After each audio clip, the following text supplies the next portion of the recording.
Meaning of desktop computer.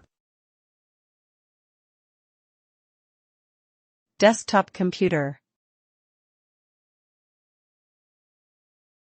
Desktop computer. Desktop computer.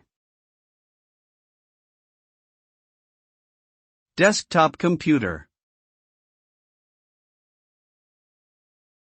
A desktop computer is a personal computer that is designed to fit on a desk or table and is intended for use in a stationary position. It typically consists of a computer tower or case, a monitor, keyboard, and a mouse.